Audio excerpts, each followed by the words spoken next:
फलटणला अतिशय चांगले वातावरण आहे। हे वातावरण भविष्यात बिघडवू देऊ नका।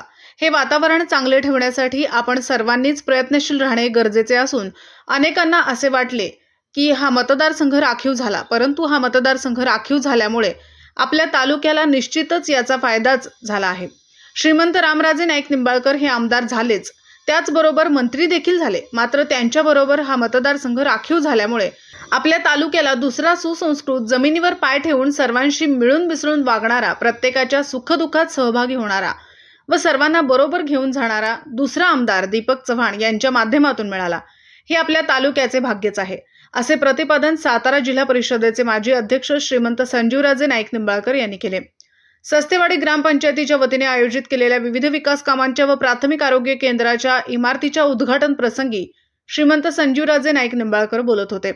या प्रसंगी आमदार दीपक चव्हाण, सस्तेवाडी ग्रामपंचायतच्या सरपंच सौ मनीषा चोरमले, फलटण पंचायत समितीचे माजी सदस्य बाळासाहेब ठोंबरे, सस्तेवाडीचे युवा नेते सतीशप्पा सस्ते, कृषी उत्पन्न बाजार समितीचे संचालक संजय कदम, सस्तेवाडी विकास सोसायटीचे माजी चेअरमन दादासाहेब चव्हाण, माजी सरपंच ज्ञानेश्वरी कदम, युवराज कदम, उद्योजक राम नाईक निंबाळकर, रघुराज कदम, नामदेव मामा धुमाळ इत्यादी मान्यवर या प्रसंगी उपस्थित होते।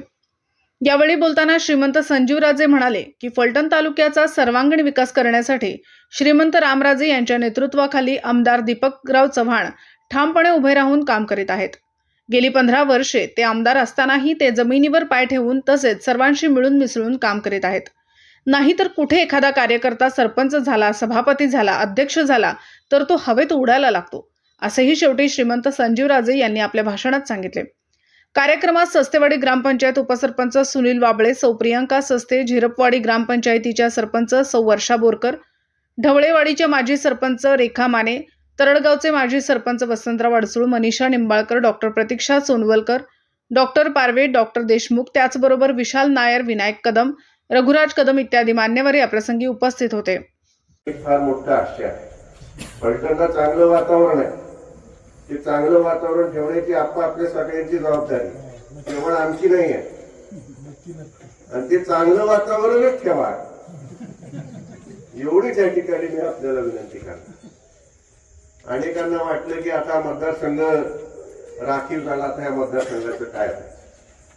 किंबहुना हा मतदारसंघ राखीव झाल्यामुळे मला वाटतं रामराजे तर सातत्याने त्या ठिकाणी मंत्री, आमदार, विधान परिषदेचे सभापती आहेतच आहे, परंतु त्यांच्या जोडीला दीपकराव चव्हाणांसारखी सुद्धा व्यक्ती आपल्याला मिळाली, आणि हे सुद्धा मतदारसंघाचं भाग्य असं म्हटलं तर काही चुकीचं ठरणार। अनेक आमदारांचे आपण अनेकदा अनुभव घेतलेले आहे, पण अशा प्रकारचा आमदार तुम्हाला क्वचितच लाभेल असं म्हटलं तर काय चुकीचे तुम्हीच मला सांगा। सर्वांना बरोबर घेऊन जाणारा आणि नीट देशाची व्यवस्थितपणे त्या ठिकाणी वक्तव्य करणारा, भाषा करणारा, आणि त्याचबरोबर प्रत्येकाची कामं लक्षात घेऊन तुमच्या सुखदुःखात सहभागी होणाऱ्या व्यक्ती, आणि त्याचबरोबर जमिनीवरती पाय ठेवणारा असा मिळू शकतो का? अहो, जरा कुठं काय सभापती झाला, कुठं अध्यक्ष झाला की ते हवेत उडायला लागला, सरपंच झाला की हवेत उडायला लागला, मी गावचा मालक, इथं आमदार आहे, पण आज सुद्धा जमिनीवरती आहे हेच लक्षात।